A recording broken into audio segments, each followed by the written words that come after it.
Bien, nous voici aujourd'hui à nouveau ensemble pour le cours suivant, ce cours qui s'intitule « La prière ». Alors, c'est un sujet extrêmement important. Pourquoi? Parce que nous savons que nous ne sommes pas très nombreux dans les églises à prier et nous avons tous besoin d'être fortifiés sur ce plan.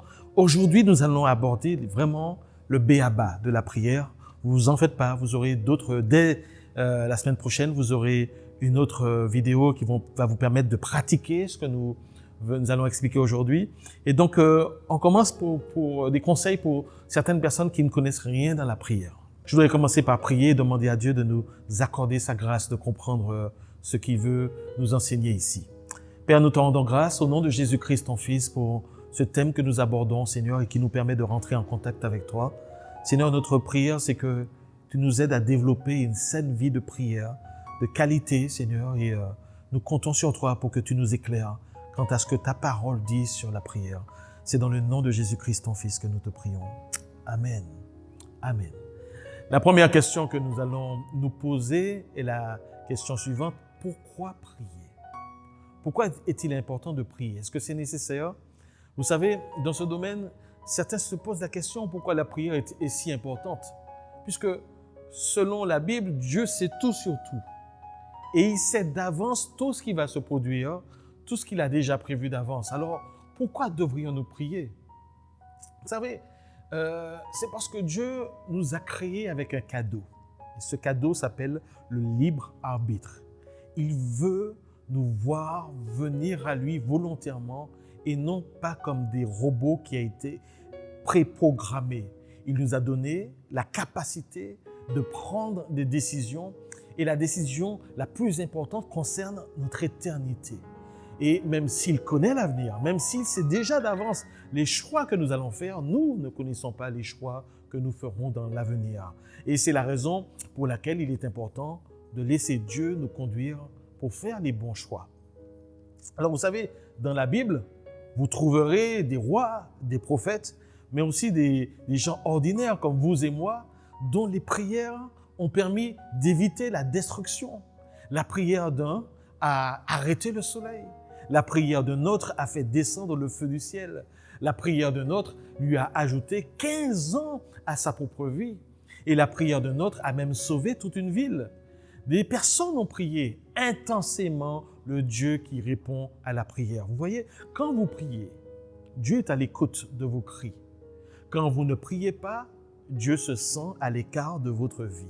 Mais il use de patience envers vous, ne voulant pas qu'aucun périsse, mais voulant que tous arrivent à la repentance. Alors, comme vous priez constamment, vous affirmez dans votre vie l'existence de Dieu.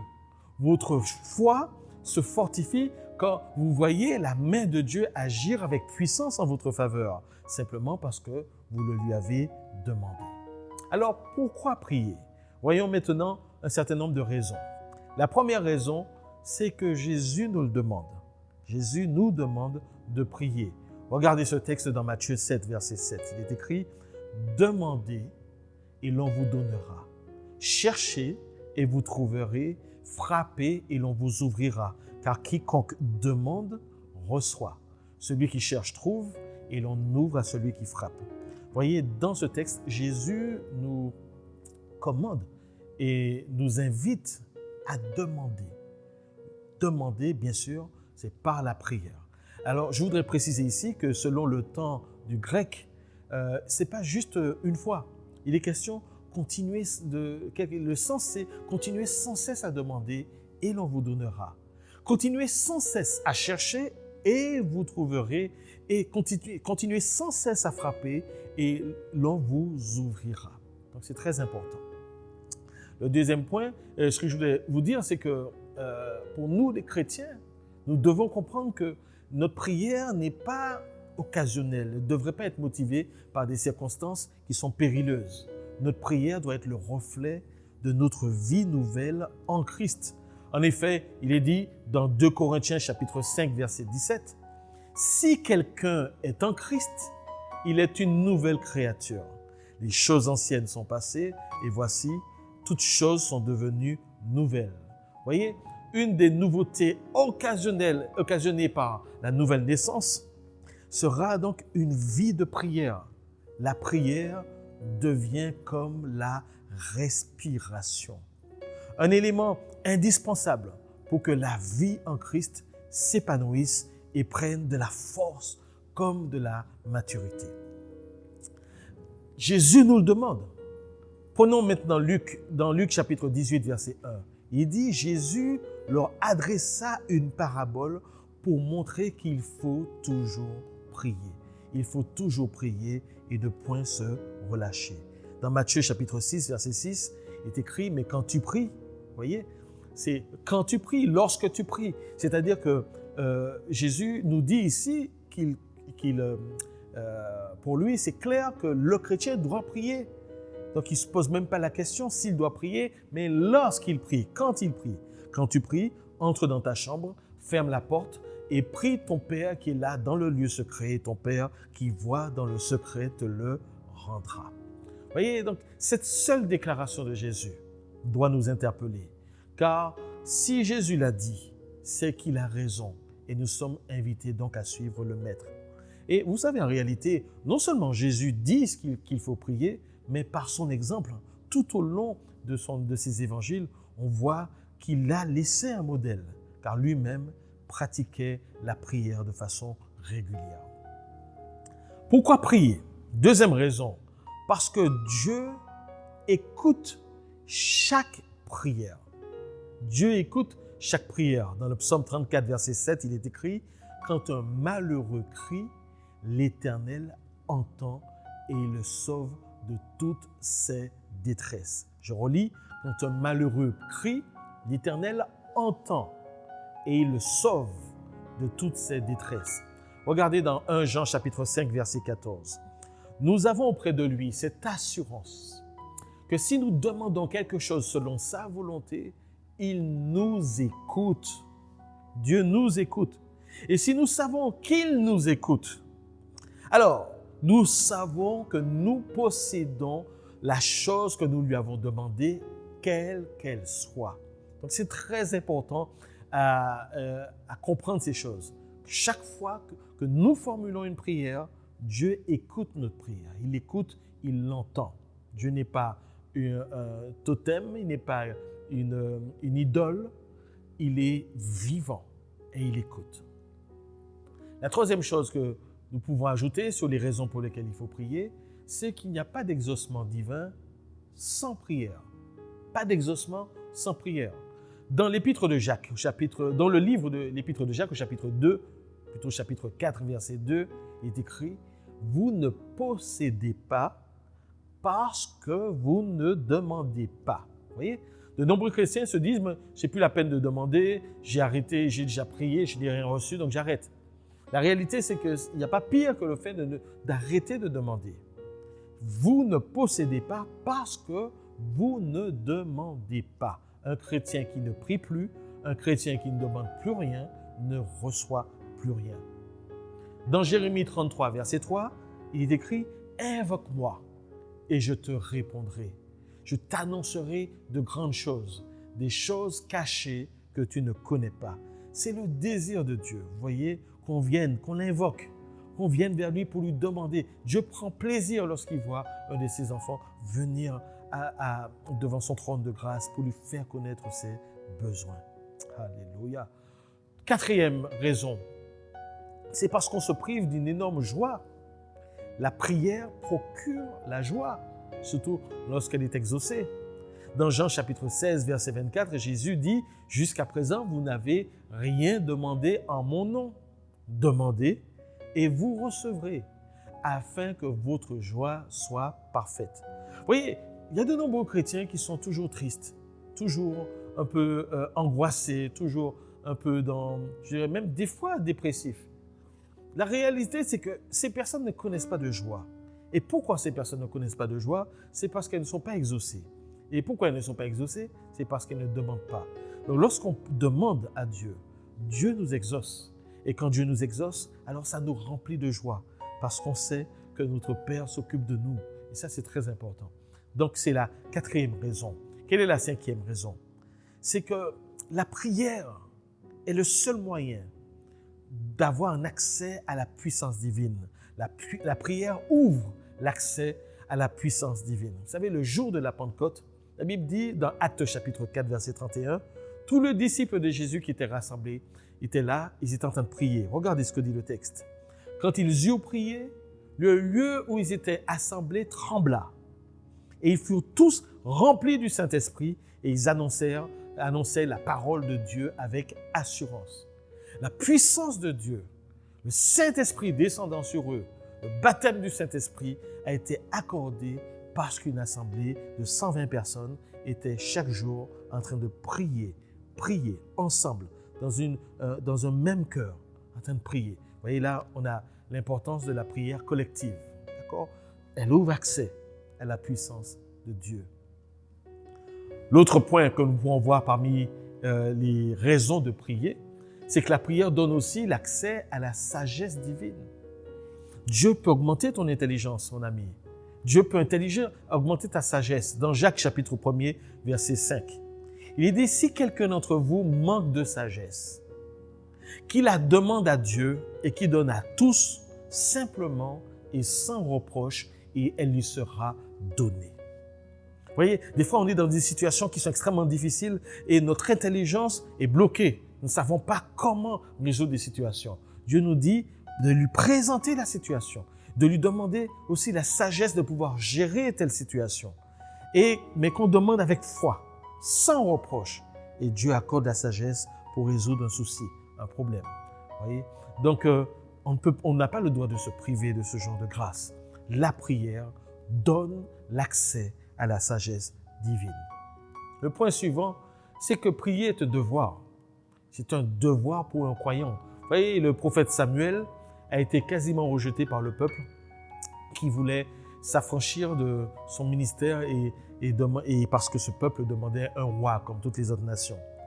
Et Samuel a été offusqué de cela.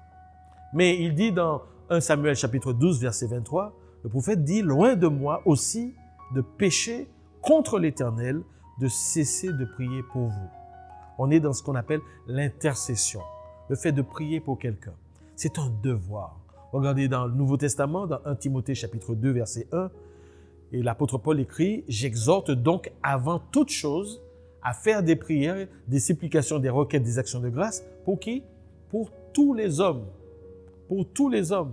Donc si quelqu'un n'a pas compris que Dieu lui donne la responsabilité de prier, c'est que c'est un peu grave parce que nous sommes appelés à prier pour tous les hommes, pour tout le monde, pour les autorités, pour le voisinage, pour nos enfants, pour nos conjoints, pour nos familles. Et donc c'est un devoir que nous avons parce que nous avons une grâce de pouvoir nous approcher du trône de la grâce. Hein?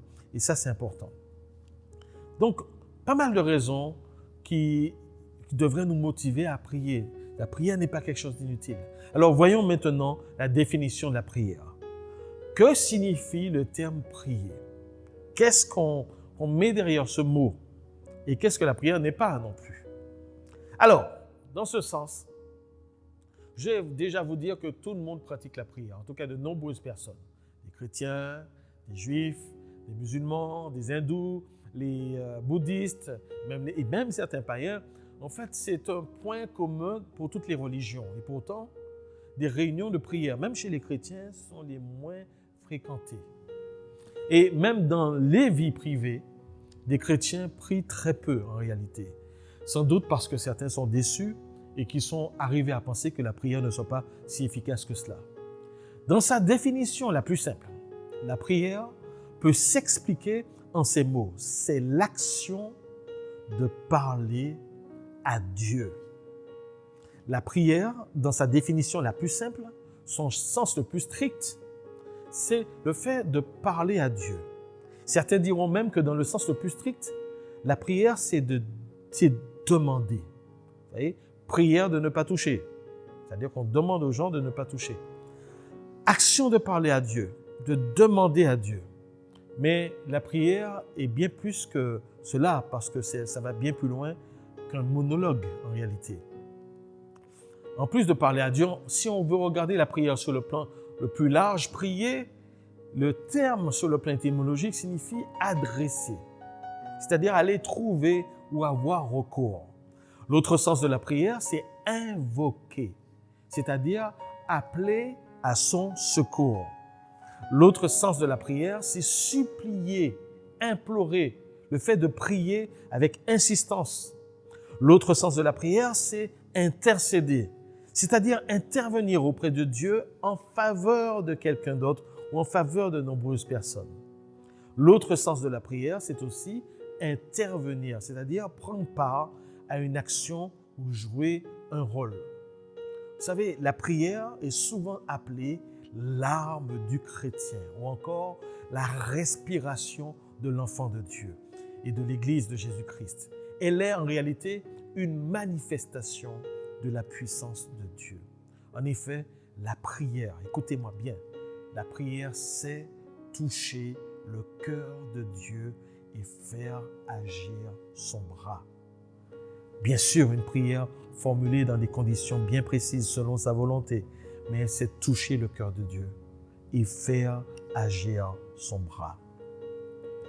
Mes amis, si la prière est une manifestation de la puissance de Dieu, nous devons aussi comprendre qu'elle est aussi un service de Dieu dans lequel chaque chrétien est invité à se consacrer, et cela sans exception. Il est certes le plus difficile car souvent il s'exerce dans l'anonymat, dans le secret de la chambre. Et donc cela ne favorise personne, aucun individu, mais ce qui compte c'est que Dieu, lui, soit valorisé et qu'il approuve ce service. C'est ça qui est le plus important. Et cela, combien même si c'est un service qui s'accomplit dans l'ombre, loin des applaudissements des autres. D'ailleurs, n'est-ce pas la volonté de Dieu que cela soit ainsi? Alors, la prière, vous voyez, c'est un moyen donc de rentrer en communication avec Dieu. Nous avons vu, c'est l'arme de Dieu, c'est la respiration de l'enfant de Dieu, c'est une manifestation de la puissance de Dieu, puisqu'elle s'est touché le cœur de Dieu et a fait agir son bras.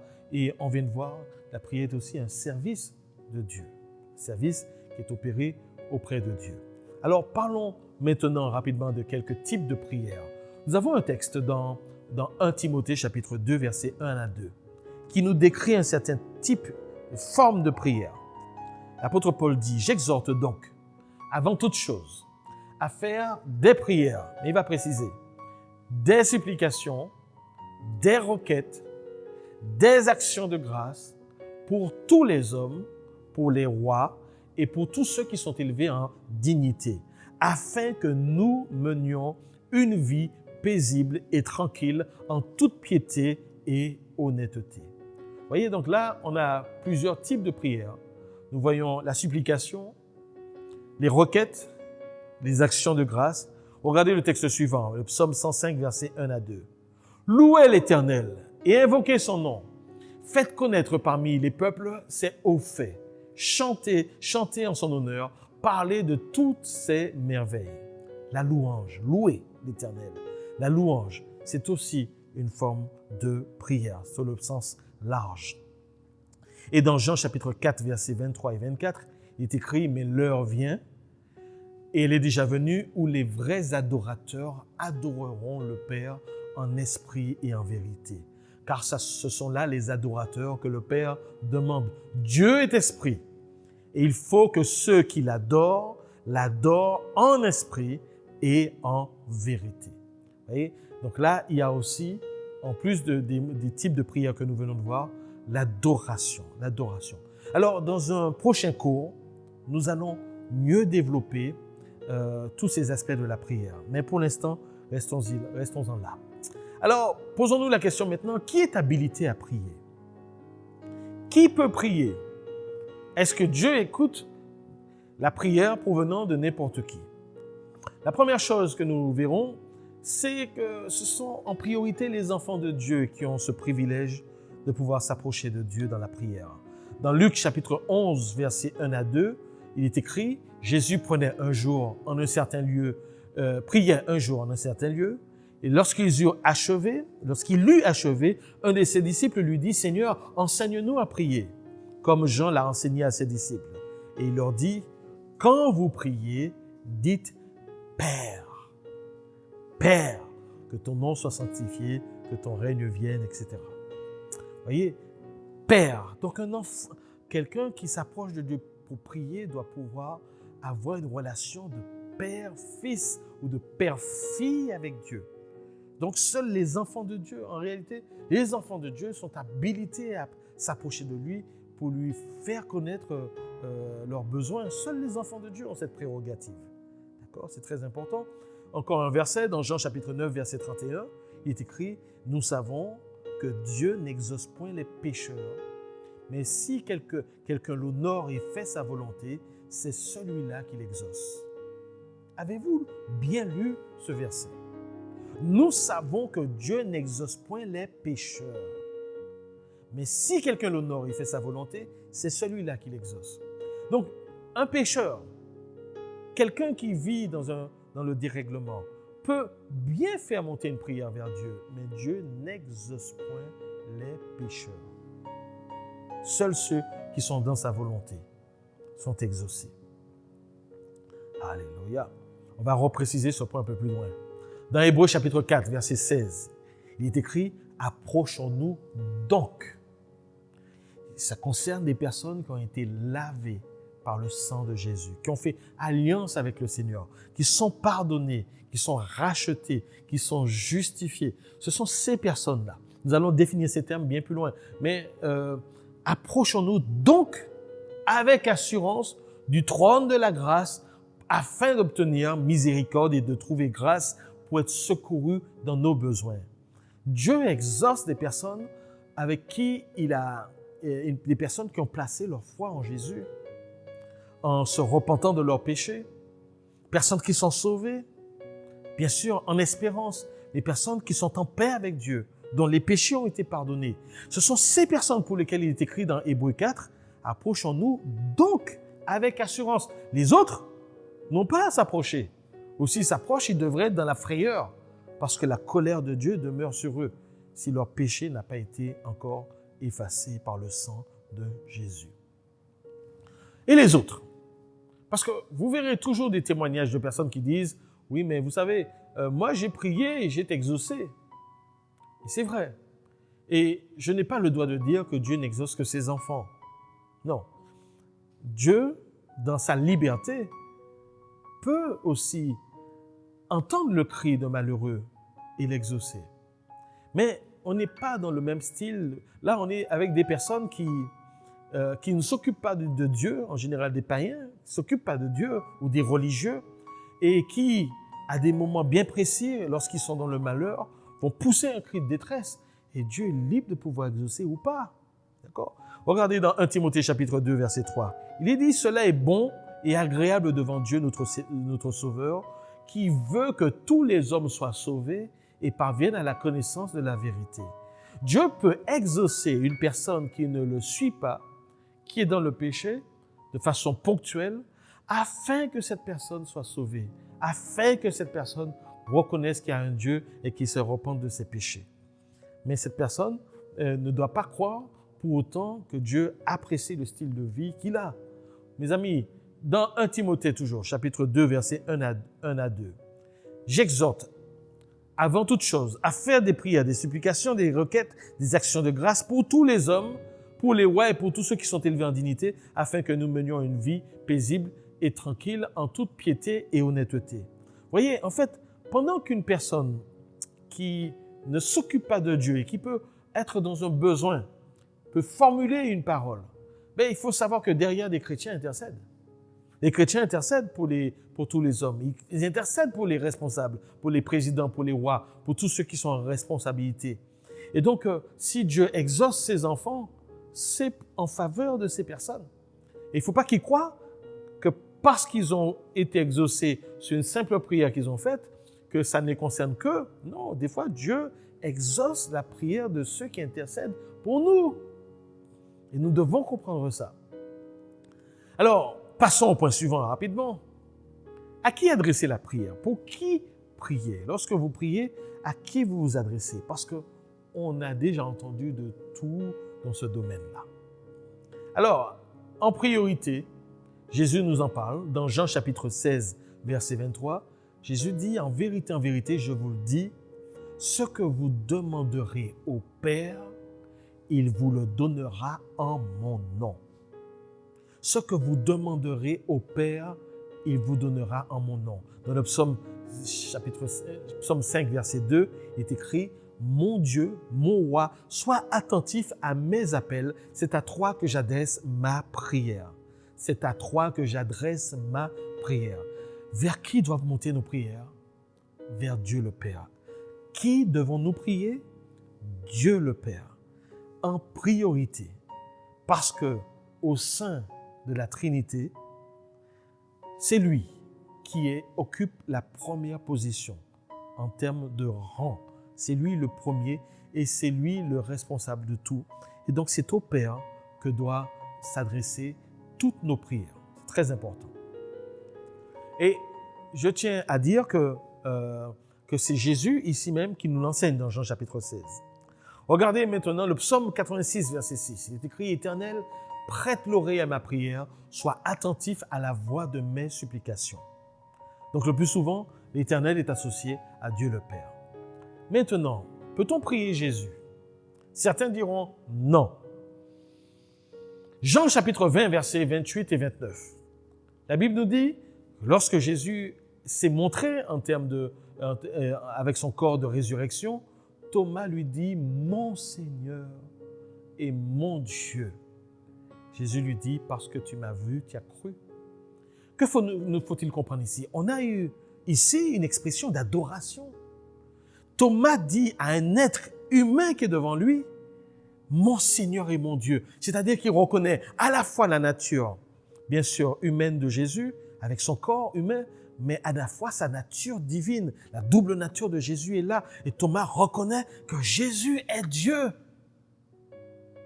Et donc, il va pousser ce cri d'adoration.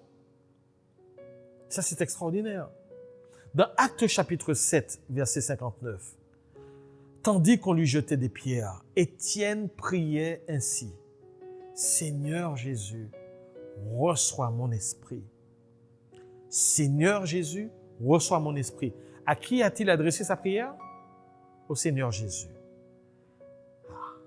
Pas au Père, mais au Seigneur Jésus. Donc, est-ce dire que celui qui prie le Seigneur Jésus fait mal? Non.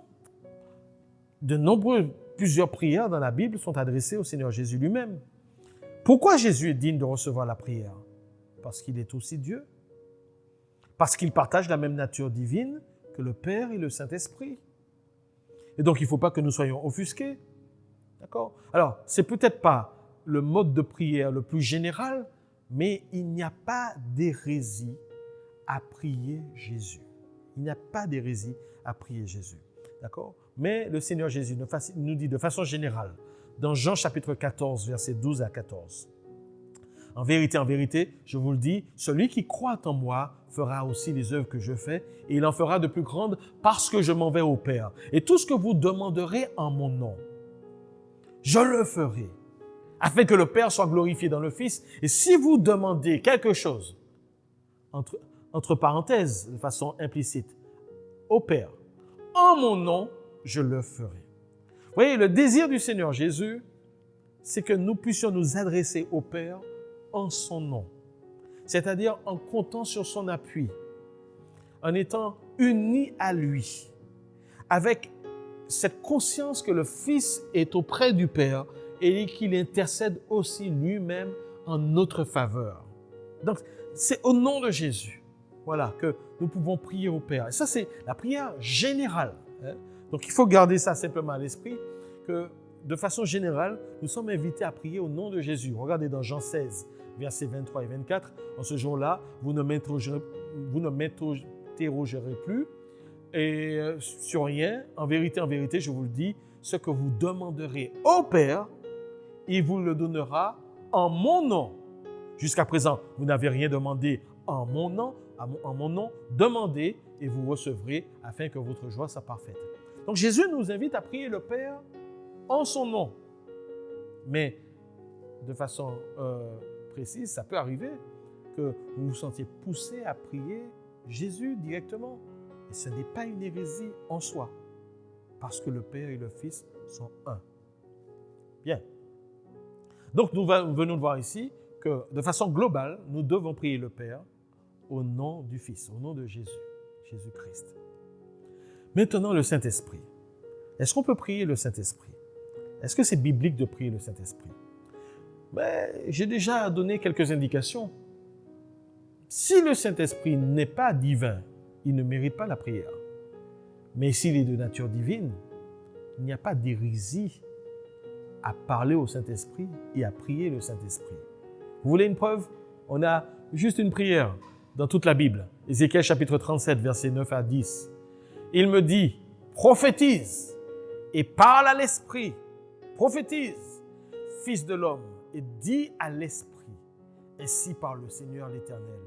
Esprit, vous avez vu, normalement vous devrez avoir un E majuscule. Ça signifie Saint-Esprit. Esprit, viens des quatre vents, souffle sur ces morts et qu'ils revivent. Je prophétisais, dit le prophète Ézéchiel, selon l'ordre qu'il m'avait donné, et l'Esprit entra en eux et ils reprirent vie et ils se tinrent sur leurs pieds. C'est une armée nombreuse, très nombreuse. Certains nous diront, nous sommes dans une vision. Mais dans une vision, on a une réalité spirituelle. Dieu invite son prophète à formuler une prière au Saint-Esprit. Esprit, viens des quatre vents, souffle sur ces morts. Voyez, donc c'est une prière qui est poussée par le Seigneur. Et je dirais même poussée par le Saint-Esprit. Donc, est-ce qu'il y a une hérésie à s'adresser au Saint-Esprit ou à formuler une prière au Saint-Esprit? Non. Tant que le Saint-Esprit est une personne divine, il n'y a aucune hérésie à s'adresser au Saint-Esprit pour lui faire savoir nos besoins. Alors, ce n'est pas la formulation la plus générale, mais attention à ne pas enfermer notre façon de prier parce que la Bible nous montre qu'il y a des exceptions.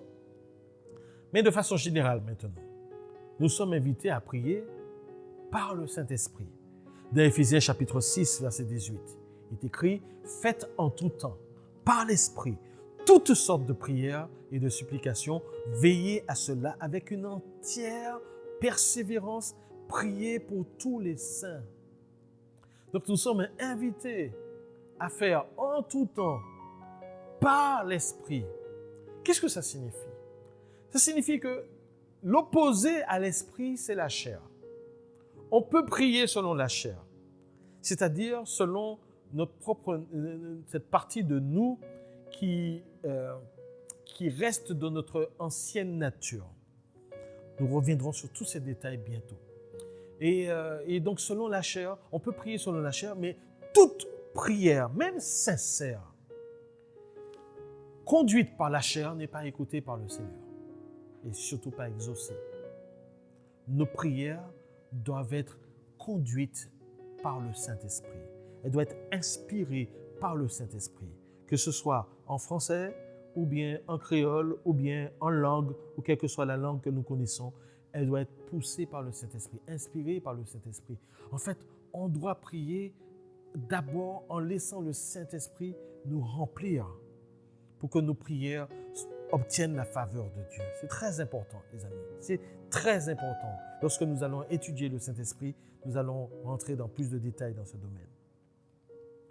Par le Saint-Esprit. Romains chapitre 8, verset 36 nous dit, de même aussi l'Esprit nous aide dans notre faiblesse, car nous ne savons pas ce qu'il nous convient de demander dans nos prières. Mais l'Esprit lui-même intercède par des soupirs inexprimables. Vous voyez, la chair ne sait pas prier. Et elle croit savoir prier, mais ne sait pas prier. Nous avons besoin de l'aide du Saint-Esprit pour nous aider à prier. Et je voudrais préciser que la Bible nous parle aussi de soupirs inexprimables. Alors, ça peut être vu sur le fait que la prière soit quelque chose qui peut se faire de façon très calme, très doux, etc. Alors que derrière, à l'intérieur, c'est intense. Mais ce terme signifie aussi, fait référence aussi à ce qu'on verra dans Corinthiens chapitre 14, c'est-à-dire la prière en langue. D'accord? Donc, il y a une prière qui est produite par le Saint-Esprit avec une langue que nous ne comprenons pas, mais qui vient du Seigneur et qui vient du Saint-Esprit et que le Saint-Esprit va formuler à notre place en passant par un langage que Dieu nous accorde de façon surnaturelle. Nous verrons ceci très, très bientôt. Ensuite, donc, il faut que nous soyons clairs dessus. De façon générale, nous sommes invités à prier Dieu le Père au nom de Dieu le Fils, au nom de Jésus-Christ, par le Saint-Esprit, par le truchement du Saint-Esprit, par la médiation du Saint-Esprit, par l'aide du Saint-Esprit. Voilà comment nos prières devraient se formuler de façon générale. Alors, ça va nous pousser à examiner quelques sujets un peu délicats. Peut-on prier Marie, la mère de Jésus? La question à se poser, c'est, et je reviens sur la même chose, est-ce que dans la Bible, y a-t-il une formule de prière envers Marie? Non. Marie est-elle considérée par la Bible comme une personne venant du ciel, une personne ayant une nature divine? Non. D'ailleurs, dans Luc chapitre 1er, versets 46 et 49 à 49, Marie dit elle-même, parle elle-même de sa nature.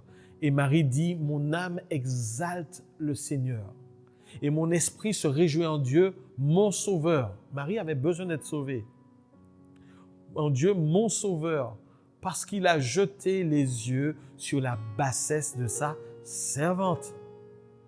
Et car voici, désormais, toutes les générations me diront bienheureuse, parce que le Tout-Puissant a fait pour moi de grandes choses. Son nom est saint. Pas mon nom est saint, c'est son nom qui est saint. Marie a été choisie et c'est une femme extraordinaire à qui Dieu a fait une belle grâce de pouvoir porter la nature humaine de Jésus. C'est une fausseté de dire que Marie soit la mère de Jésus.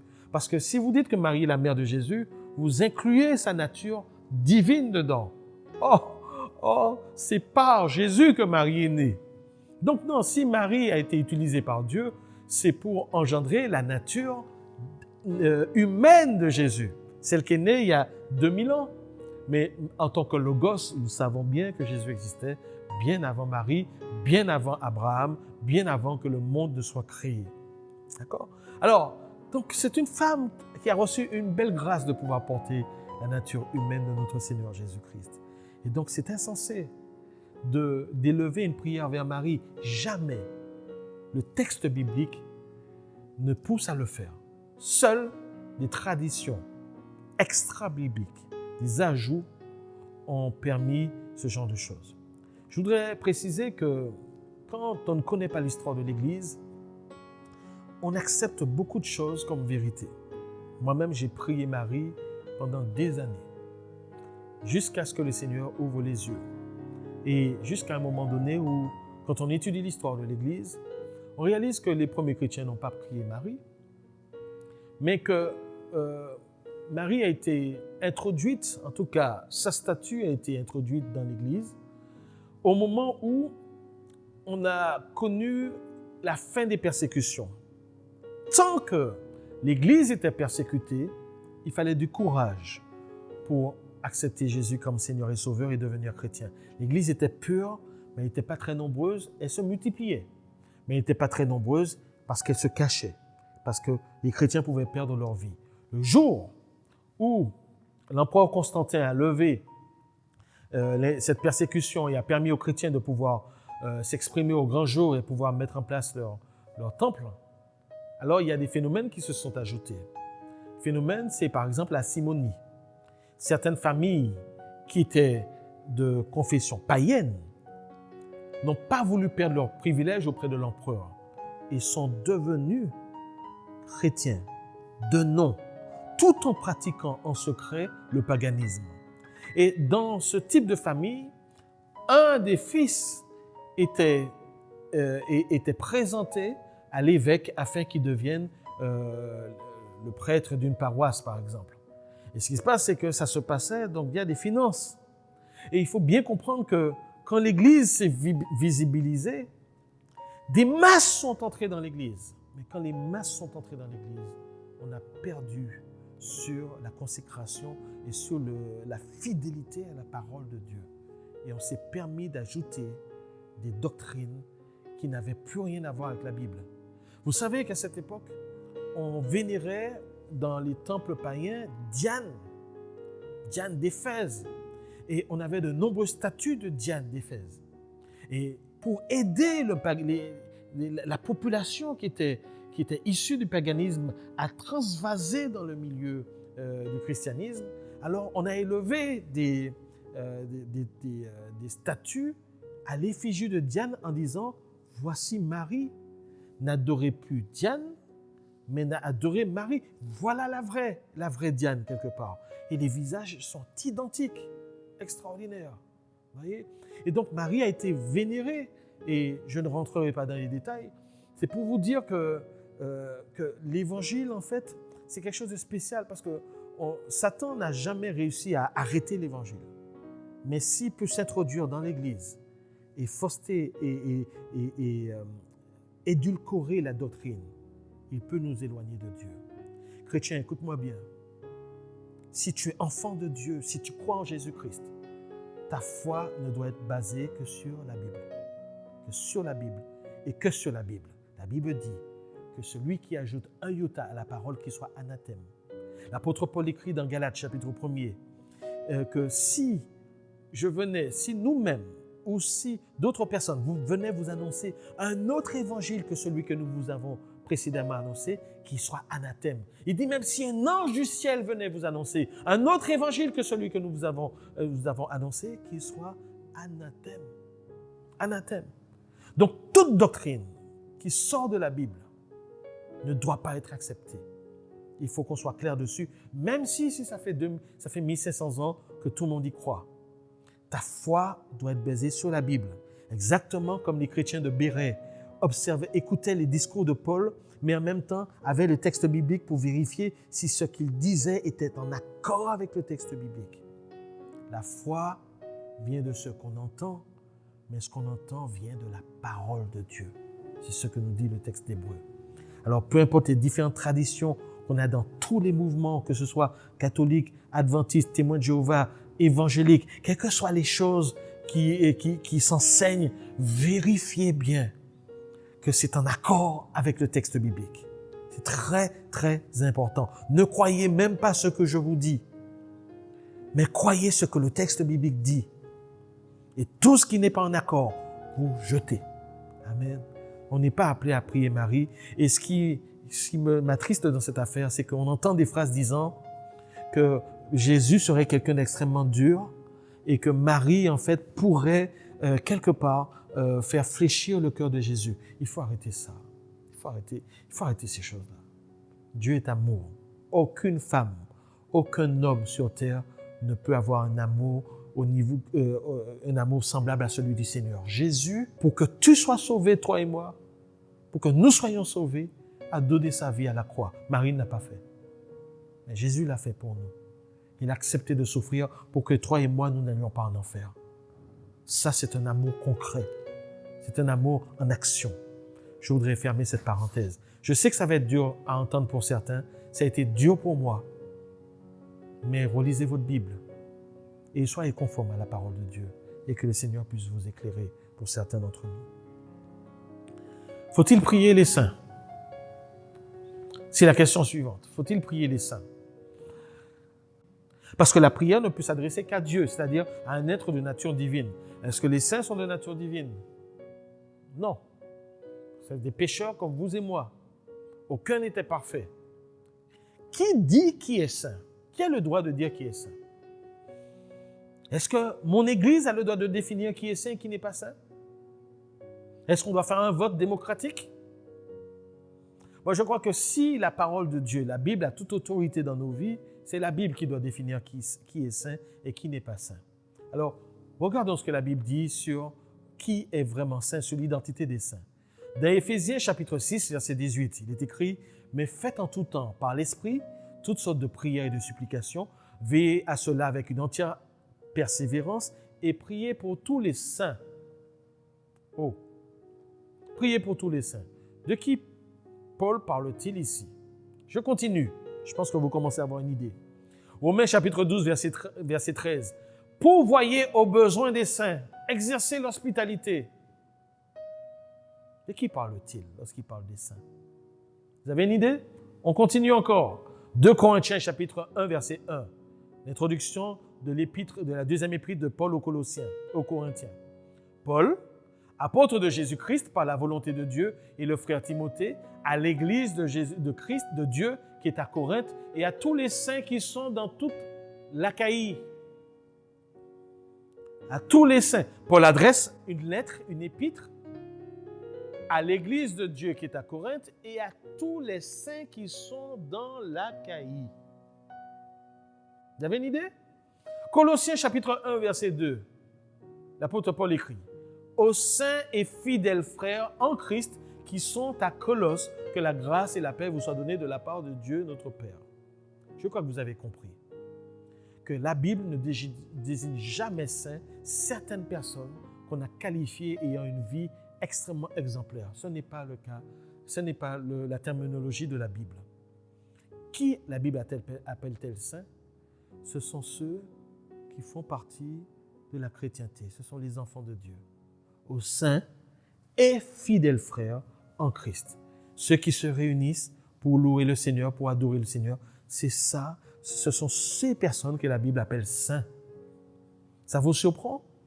Mais vous verrez, on verra bientôt qu'en réalité, toute personne qui a reçu Jésus a un tiers de son être qui a été totalement sanctifié, lavé, purifié. Et quand vous comprendrez cela, vous comprendrez le langage de la Bible. En fait, la Bible parle de deux types de sainteté. Premièrement, une sainteté de position. Lorsqu'on donne sa vie à Jésus, en se repentant de ses péchés, selon la Bible, on devient un frère en Christ, une sœur en Christ, un saint et fidèle frère en Jésus-Christ.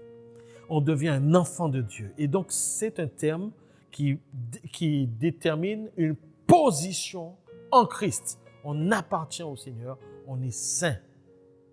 Et la Bible parle ensuite, selon le terme agios, d'une sainteté dans le cheminement. Non plus de position, mais dans le cheminement. C'est-à-dire que nous sommes appelés, nous les saints, à marcher de plus en plus dans la sainteté. C'est-à-dire à progresser dans notre sanctification. Et la Bible fait la différence entre les deux. Dès le moment où on reçoit Christ comme Seigneur et Sauveur, on fait partie des saints. Mais aux saints, Dieu a dit de se sanctifier, de marcher dans la sainteté. Et c'est ce que le Seigneur nous invite à faire, chacun d'entre nous.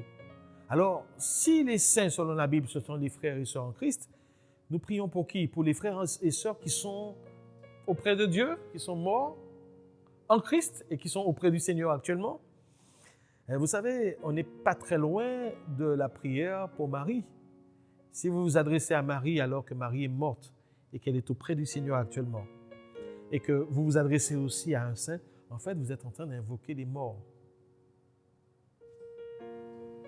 Vous invoquez quelqu'un qui est déjà mort. Et selon le Deutéronome, en fait, et selon les enseignements de Paul, lorsqu'on évoque les morts, on se met en communion avec des démons. Voilà. Quand on évoque une autre personne que le Père ou le Fils ou le Saint-Esprit, on évoque une personne qui est déjà décédée. Cette personne ne peut rien faire pour nous. Selon le passage où Jésus nous parle de l'homme riche et de Lazare qui meurent tous les deux, la Bible dit qu'il y a un abîme entre ces personnes et nous. Non seulement entre eux, entre les non-chrétiens et les chrétiens qui sont décédés, mais entre eux et nous, il y a un abîme. C'est-à-dire qu'ils ne peuvent même pas entendre ce qu'on leur dit. Et pourtant, peut-être qu'en invoquant un saint, tu vas sentir quelque chose, une présence. Oui, parce que dès le moment où tu te mets à invoquer un autre être et que tu es en train de transgresser la loi de Dieu, tu es en train d'ouvrir la porte à un esprit d'une autre nature que la nature divine. Un autre esprit qui ne travaille pas pour Dieu. Un esprit qui travaille avec Satan lui-même. Je voudrais que le Seigneur vous éclaire dessus, les amis. Ne nous mettons pas en communion avec des démons. Lorsqu'on se prosterne devant une statue, on se met en communion avec des démons. Lorsqu'on mange un repas qui a été sacrifié à une idole, on se met en communion avec un démon. Lorsqu'on évoque une personne qui est déjà morte, on se met en communion avec des démons. Et si vous avez des doutes sur cela, relisez les épîtres de l'apôtre Paul pour qu'on soit clair dessus. Et c'est la même chose. Est-ce qu'on peut prier un autre Dieu? Prier Allah? Prier Bouddha? Prier Confucius? Je ne sais pas. On est dans le même domaine. Il n'y a pas d'autre Dieu. Dans Isaïe chapitre 45, verset 18, il est écrit « Car ainsi parle l'Éternel, le Créateur des cieux, le seul Dieu qui a formé la terre et qui l'a faite, et qui l'a affermie et qui l'a créée pour qu'elle ne fût pas déserte, qui l'a formée pour qu'elle fût habitée. Je suis l'Éternel et il n'y a point d'autre Dieu. Il n'y en a point d'autre.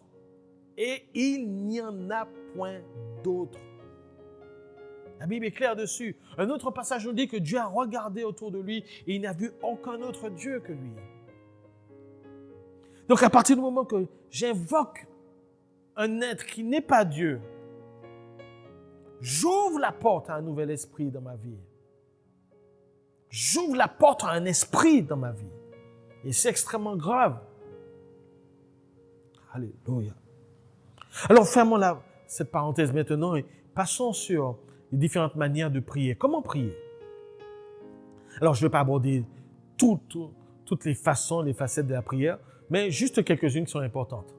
La première chose, c'est que certains se posent la question, est-ce qu'il faut prier à haute voix ou de façon silencieuse?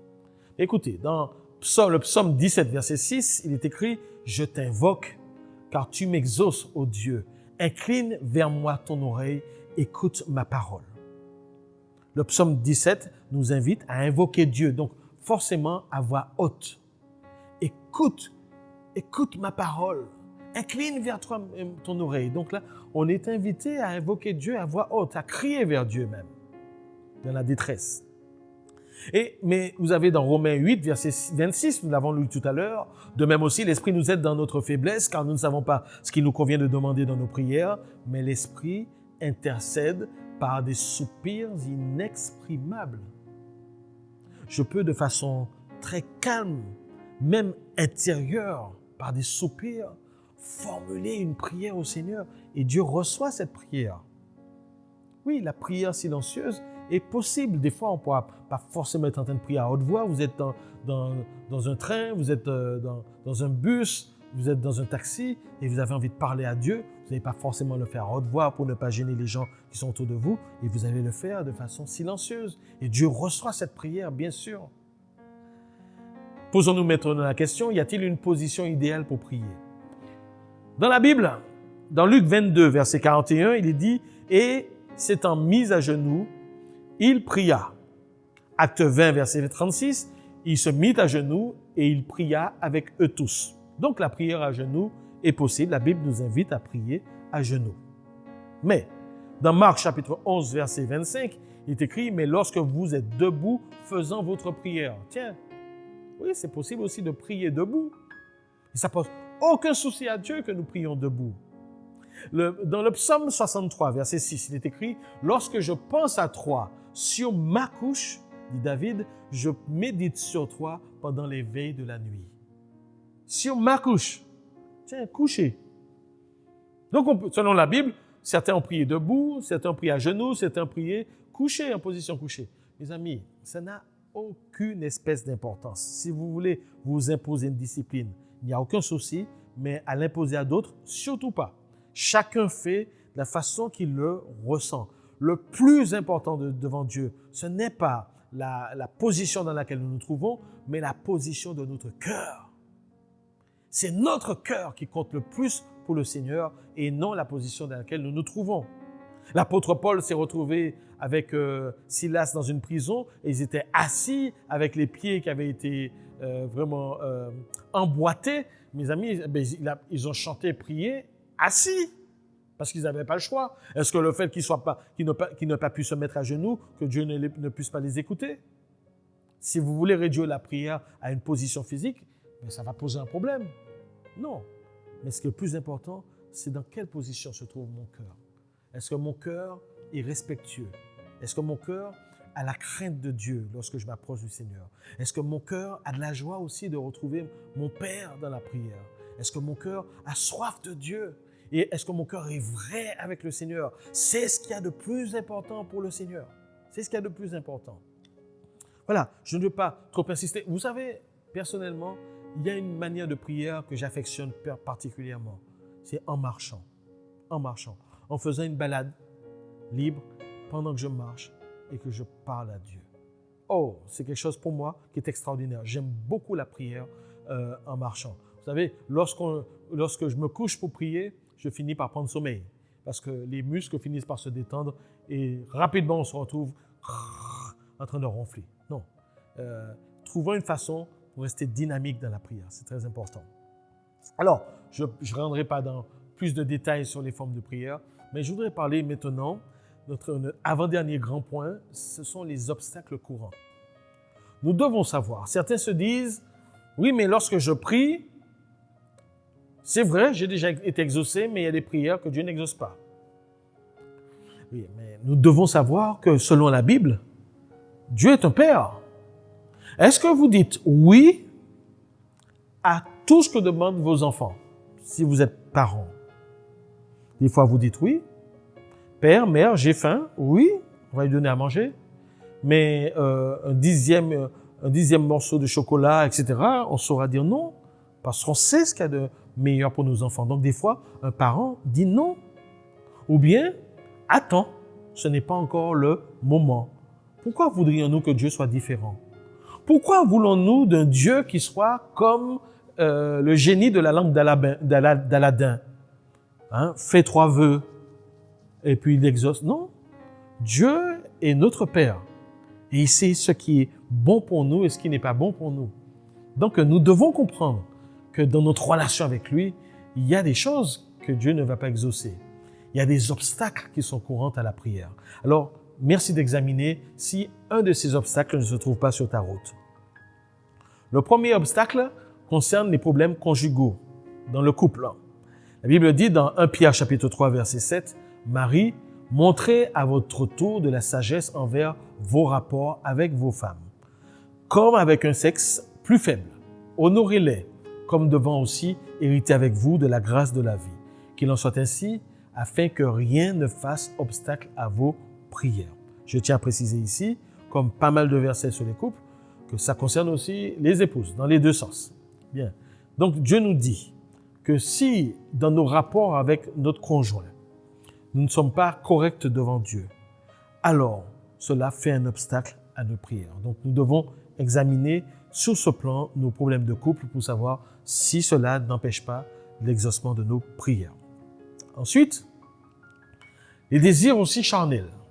Dans Jacques chapitre 4, verset 3, il est dit « Vous demandez et vous ne recevez pas parce que vous demandez mal dans le but de satisfaire vos passions. » Je ne sais pas, vous êtes là et vous voulez votre voiture et vous voyez une autre voiture qui est très belle et vous dites « Seigneur Dieu, je veux cette voiture. » Quelque part, on est dans la convoitise. Et quelque part, Dieu voit cela. Et donc, la Bible dit que Dieu ne répond pas à ce genre de prière. Si chaque convoitise qui nous traverse, nous devons lui demander au Seigneur, ça n'a pas de sens. Nous devons prier selon la volonté de Dieu. Donc, faisons attention pour toutes nos passions, tous nos désirs qui sont purement charnels devant Dieu. Ça n'a pas de sens de les placer devant Dieu dans la prière. Ensuite, un obstacle qui est très courant, c'est le non-pardon et la rancune. Dans Matthieu chapitre 5, versets 23 et 24, il est écrit « Si donc tu présentes ton offrande à l'autel et que là tu te souviennes que ton frère a quelque chose contre toi, laisse là ton offrande devant l'autel et va d'abord te réconcilier avec ton frère, puis viens présenter ton offrande. » Vous voyez, Dieu ne reçoit pas une offrande parce que nous sommes fâchés, nous avons une animosité envers quelqu'un. Si nous savons que nous avons fait du mal à quelqu'un, nous devons aller réparer les choses, aller demander pardon, nous réconcilier avec cette personne. Si cette personne ne souhaite pas se réconcilier, ce n'est pas un souci. Si vous avez fait la démarche devant Dieu, vous êtes libre à nouveau pour pouvoir présenter cette offrande. Donc, la Bible nous dit quelque part ici que si nous refusons de pardonner à quelqu'un, si nous sommes dans la rancune, dans l'amertume et que nous sommes fâchés contre une personne, ce n'est même pas la peine de venir devant l'autel de Dieu, même pour le prier. À combien plus forte raison l'offrande. Mais là, la porte est fermée parce que notre cœur est rempli de colère, rempli de non-pardon, rempli de rancune. Et Dieu n'accepte pas ce genre de cœur devant lui. Amen. C'est très important. Je vous rappelle que dans la prière du Notre Père, il est dit « Pardonne-nous nos offenses, comme nous pardonnons aussi à ceux qui nous ont offensés. » C'est-à-dire que c'est à la mesure que nous pardonnons ceux qui nous ont fait du mal que Dieu pourra nous pardonner. Dieu nous pardonnera nos péchés de la même façon que nous pardonnons à ceux qui nous ont fait du mal. C'est très important de bien comprendre ces choses. Donc, nos cœurs doivent être vraiment libres devant Dieu. Et qu'on sente que, voilà. Alors, maintenant, ce n'est pas toujours possible d'aller retrouver une personne si la personne est très loin, on n'a pas son numéro de téléphone, on ne sait pas où se trouve la personne, mais on se place devant Dieu et puis on demande pardon. Mais dans le cas où on peut joindre cette personne, faisons l'effort. Faisons l'effort de mettre la paix entre nous, avec cette personne. L'autre point qui peut empêcher l'exaucement d'une prière, c'est l'incrédulité. On l'a lu tout à l'heure, mais on va le compléter. Jacques chapitre 1er, versets 5 à 8. « Si quelqu'un d'entre vous manque de sagesse et qu'il la demande à Dieu, qui donne à tous simplement et sans reproche, et elle lui sera donnée. Mais qui la demande comment? Avec foi, sans douter. Car celui qui doute est semblable au flot de la mer, agité par le vent et poussé de côté et d'autre. Qu'un tel homme ne s'imagine pas qu'il recevra quelque chose du Seigneur. C'est un homme irrésolu, inconstant dans toutes ses voies. Vous voyez ici, si nous prions, si nous prenons le temps de venir devant Dieu pour lui demander quelque chose, nous devons avoir la foi que Dieu est capable, que Dieu nous entend et que Dieu peut nous exaucer parce que nous prions selon sa volonté. Mais si lorsque nous formulons notre prière, dans notre cœur, nous nous disons « jamais Dieu va le faire de toute façon », mes amis, ça ne sert à rien. Et ça, c'est vraiment offusquer le Seigneur. De la même façon que lorsqu'on demande quelque chose à Dieu, nous devons savoir que Dieu nous écoute et que s'il nous écoute parce que nous avons demandé quelque chose devant sa volonté, nous devons savoir que nous possédons, nous l'avons lu tout à l'heure. Alors si on vient demander quelque chose à Dieu et qu'on rencontre quelqu'un après et qu'on commence à pleurnicher devant cette personne en disant « Ah oui, mais voilà, j'ai tel problème, j'ai tel... » Attends. La question c'est, avons-nous demandé quelque chose à Dieu ou pas? Dieu a-t-il entendu cette prière ou pas? Dieu va-t-il l'exaucer ou pas? Si on est capable de demander quelque chose à Dieu et se retrouver en face d'une autre personne et pleurnicher pour cette personne par rapport à notre problème, nous venons d'annuler tout ce que nous avons fait dans la prière. Ça montre simplement qu'on est irrésolu et inconstant. Non. Je dois avoir la foi que ce que j'ai demandé, je veux le recevoir. Et c'est pour ça que Jésus nous dit, lorsque vous priez, croyez que vous l'avez déjà reçu. Je dois déjà même avoir la joie d'avoir reçu avant même de voir la matérialisation de ce que j'ai demandé. C'est très important. Et rester dans cette dynamique de foi. Je ne le vois pas encore, mais je rencontre quelqu'un et je sais que j'ai déjà ce que j'ai demandé. Donc, je ne suis pas dans les mêmes dispositions, en train de me plaindre, en train de pleurnicher. Je sais que j'ai un Père qui s'occupe de moi. Et Dieu attend ce type d'attitude.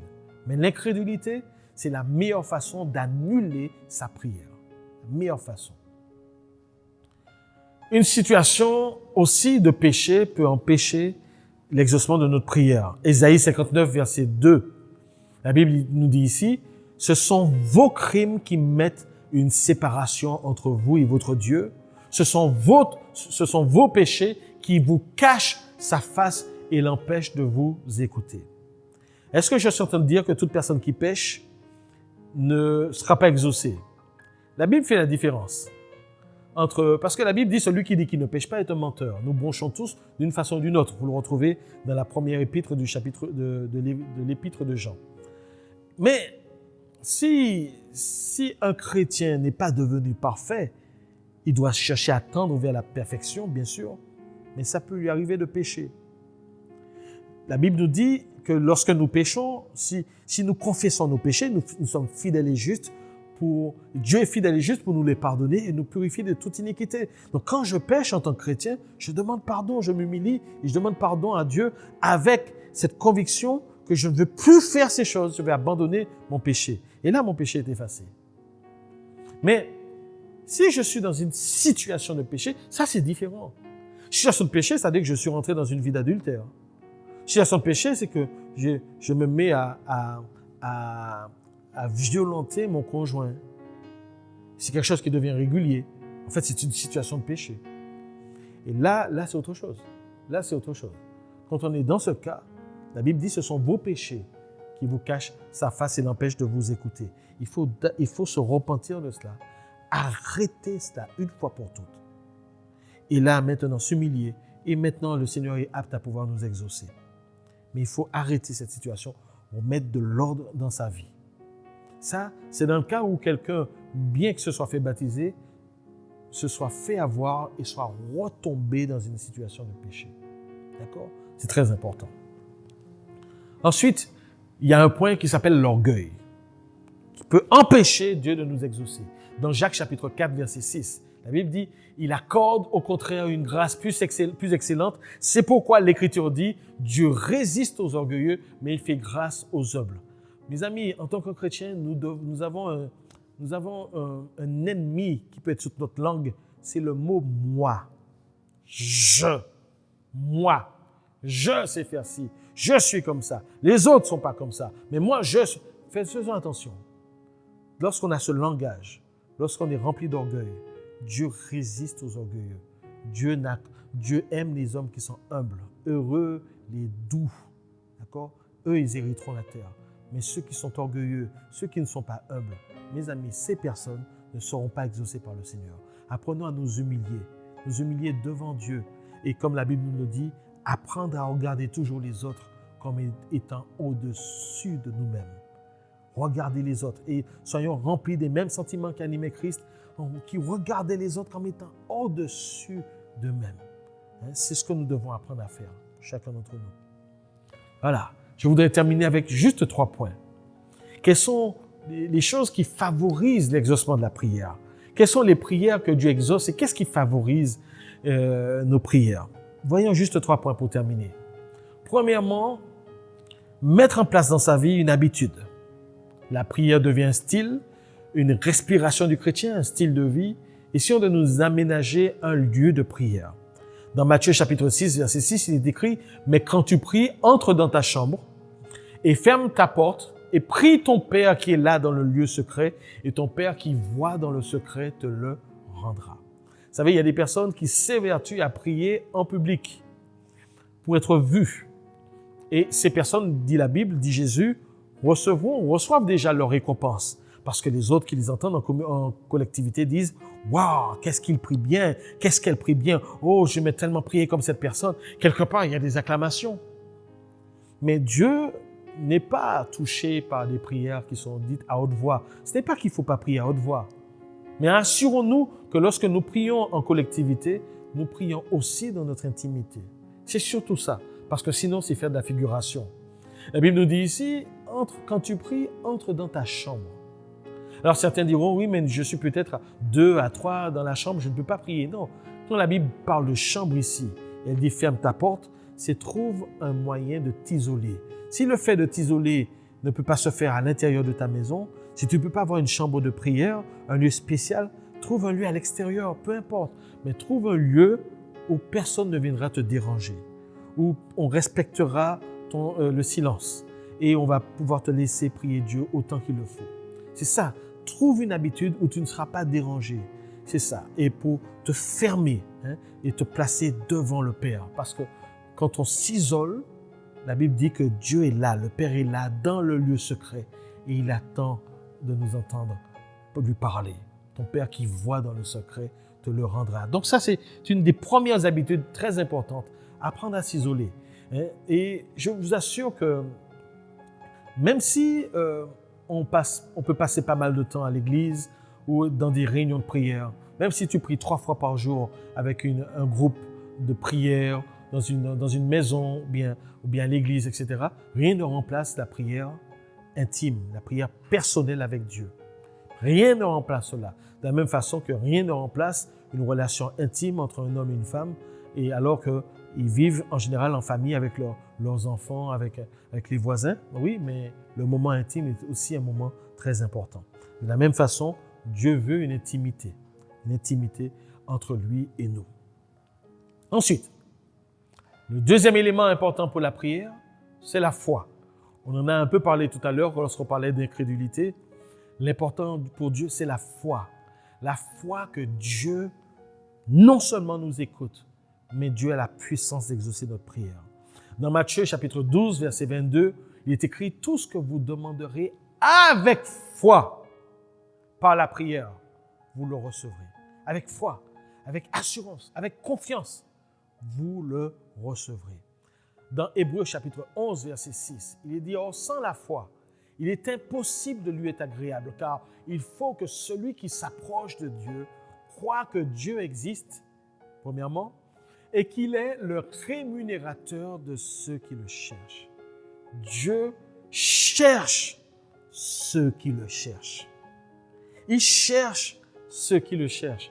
Il cherche des adorateurs. Il cherche aussi des hommes et des femmes qui se tiennent à la brèche. Dieu prend plaisir lorsqu'on vient devant lui pour lui exprimer nos requêtes. Amen. Et donc, c'est très important. Mais sans la foi, il n'est pas possible d'être agréable. Donc, on en a parlé tout à l'heure. Un cœur incrédule, un cœur qui doute, ne fait pas plaisir au Seigneur. Mais un cœur qui a la foi, oui, cette personne lui est agréable.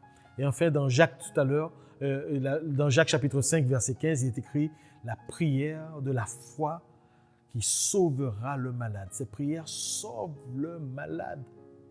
D'accord? Donc là, on est dans le domaine de la guérison. Ensuite, et pour terminer, l'importance de la parole dans la prière. Dans 1 Pierre chapitre 3, verset 21, il est écrit « Si vous demeurez en moi et que mes paroles demeurent en vous, demandez ce que vous voudrez et cela vous sera accordé. » Écoutez bien ce qui est écrit. Parce qu'il y a des personnes qui ne lisent pas la Bible, qui ne méditent pas la Bible, mais qui prient beaucoup et qui pour autant ne voient pas beaucoup d'exaucement. Vous savez pourquoi? Parce qu'il manque la deuxième partie. Il est écrit, si vous demeurez en moi, c'est-à-dire si vous êtes en relation avec moi, si vous priez, oui, c'est bien. Mais que mes paroles demeurent en vous. Et là, ça fait beaucoup défaut parce que certains chrétiens ne lisent que certaines sections de la Bible, qu'ils aiment bien, certains psaumes, certaines petites épîtres, etc. Mais ils ne lisent pas toute la Bible. Ils ne cherchent pas à retenir la parole, ils ne cherchent pas à méditer la parole. Or, nous devons utiliser la parole de Dieu dans la prière. Comprenez, Jésus est la parole de Dieu. Et la Bible nous dit, dès le premier chapitre de la Genèse, que c'est par sa parole que Dieu créa toutes choses. Donc Dieu a créé la parole. Et il nous a donné sa parole en s'exprimant à nous. Et ce que Dieu attend, c'est que nous puissions lui redonner en retour sa parole. Ces paroles doivent demeurer en nous et doivent être utilisées dans la prière. En fait, nous devons prier avec les paroles de Dieu, pas nos paroles. C'est pour ça qu'on parlait tout à l'heure, quand on disait tout à l'heure le fait de prier par l'Esprit. C'est-à-dire que l'Esprit va utiliser les termes de la Bible pour pouvoir prier Dieu. Mais quand je prie avec mon cœur, même si je suis sincère, mais quand je prie avec mon cœur, sans la parole, je prie par la chair. Non, la vraie, véritable prière va puiser des expressions bibliques pour les faire revenir à Dieu. La parole à Dieu doit retourner à lui, parce que c'est le cadeau qu'il nous a donné. Si vous demeurez en moi et que mes paroles demeurent en vous, vous avez fait rentrer comme un dépôt et que vous allez utiliser cette parole pour me formuler votre prière, demandez ce que vous voudrez et cela vous sera accordé. Et on va développer ça un de ces jours. Je vais vous montrer que tous les prophètes et tous les apôtres ont souvent puisé dans des textes de leurs prédécesseurs, dans des paroles de Dieu pour pouvoir formuler leur prière. Souvent, très souvent, très souvent. D'accord? C'est très important. Et enfin, Romains 10, verset 17. Il est écrit ainsi, la foi vient de ce qu'on entend et ce qu'on entend vient de la parole de Christ. J'ai besoin de la foi pour prier, mais la foi elle-même vient de la parole de Christ. De ce qu'on entend d'abord, mais ce qu'on entend doit être issu de la parole de Christ. Vous comprenez l'importance de la prière. Un chrétien qui ne lit pas sa Bible va mettre en place un style de prière traditionnel, des répétitions, et qui vont casser sa relation avec Dieu, et qui va faire de Dieu une sorte d'idole. Nous devons prier avec la Bible. Nous devons prier avec le texte biblique, avec la révélation. Pour terminer, je voudrais vous rappeler une petite histoire que nous avons dans la Bible. À un moment donné, quand Moïse quitte l'Égypte avec le peuple, ils sont dans le désert, et ils vont être attaqués par un peuple qui s'appelle les Amalécites. Et les Amalécites, donc Moïse va dire à son capitaine, à son général Josué, va dans la vallée combattre, mais moi je monte sur la montagne, et je sais que tant que je lèverai les mains, tu auras le dessus sur les Amalécites. Mais Moïse savait aussi qu'en baissant les mains, lorsqu'il s'affaiblissait, les Amalécites, qui étaient naturellement plus forts qu'eux, avaient le dessus. Et ça, c'était une belle leçon. Quand Moïse est monté et a levé les mains, Josué prenait le dessus et l'armée israélite avait le dessus sur les Amalécites. Ils étaient proches de gagner. Mais à un moment donné, ce n'est pas facile de garder ses bras levés. Moïse a commencé à faiblir. Faiblir. Et là, les Amalécites ont pris le dessus. Heureusement que son frère Aaron et un autre qui s'appelle Hur sont arrivés et ont assis Moïse sur une roche. Ils se sont mis chacun de chaque côté de part et d'autre et ont levé et ont aidé Moïse à garder la main levée. Et ensuite, Josué a repris le dessus de sorte que les Israélites ont battu les Amalécites. Quelle est la leçon de cette histoire? Lorsque je prie, Dieu agit et les ténèbres reculent. Et l'ennemi recule dans ma vie et je marche de victoire en victoire. Mais lorsque nous ne prions pas, lorsque nous nous privons de l'aide de Dieu, nous sommes seuls face à l'adversaire, face à l'ennemi qui combat les enfants de Dieu. Et à cause de ça, face à lui tout seul, nous perdons. Il a le dessus parce qu'il est plus fort que nous. Nous sommes plus forts que lui si nous marchons avec Dieu, si nous sommes unis au Seigneur. Mais si nous sommes sans le Seigneur, nous sommes vulnérables. Et donc, la Bible dit que Dieu cherche des hommes et des femmes qui prient dans le pays, qui intercèdent, qui se mettent à la brèche. Pourquoi? Parce qu'il veut agir, mais il n'agira pas sans notre demande, parce que nous avons reçu l'autorité et la domination sur les choses de la terre. C'est l'homme que Dieu a mis en responsabilité sur la terre. Si certains hommes travaillent avec l'ennemi, ceux qui sont avec Dieu doivent invoquer Dieu pour qu'il agisse dans le pays. C'est très important. Mais si les intercesseurs et si l'Église ne prie plus, l'ennemi reprend le dessus. L'ennemi reprend le dessus. Pas parce que Dieu ne voudrait rien faire, mais Dieu attend à ce qu'il y ait des hommes et des femmes qui prennent à cœur ce pays, qui prennent à cœur le président de la République et le gouvernement et qui prient pour eux au lieu de les critiquer, peu importe leur motivation, mais qui intercèdent pour eux, pour que toute mauvaise influence puisse être brisée dans le nom de Jésus et qu'ils soient conduits par la sagesse de Dieu. Nous devons prier pour les autorités, prier pour le gouvernement, prier pour le préfet, prier pour les présidents de collectivités, prier pour les maires, prier pour les gendarmes, les policiers, prier pour les magistrats, les avocats, prier pour tous les responsables, pour le recteur, pour les responsables au niveau de l'éducation nationale, prier pour les directeurs d'école et pour les professeurs, prier pour les chefs d'entreprise, prier pour les présidents d'associations, prier pour toutes les autorités dans le pays. La Bible nous demande de prier pour eux et de prier pour toute la population. Nous avons du travail dans la prière. Et Dieu cherche des hommes et des femmes qui placent toutes ces personnes devant lui afin que Dieu puisse agir en leur faveur. Les amis, c'est notre responsabilité. C'est notre responsabilité de ne pas faiblir dans la prière et de nous unir même à d'autres frères et sœurs. Parce que lorsque Jésus dit, lorsque 2 ou 3 s'assemblent pour demander une chose quelconque, il le fera. La prière collective a une importance primordiale, mais ça nous le verrons plus tard. Soyez bénis, que le Seigneur puisse vous donner au travers de ce temps, de cette méditation, ce désir de développer une vie de prière, ce désir, à partir de maintenant, demande au Seigneur, aide-moi à prier, apprends-moi à prier s'il te plaît. Et la semaine prochaine, Dieu voulant, vous aurez un cas pratique que vous pourrez utiliser pour prier. Que la grâce de Dieu soit sur chacun d'entre vous et à très bientôt mes amis. Amen.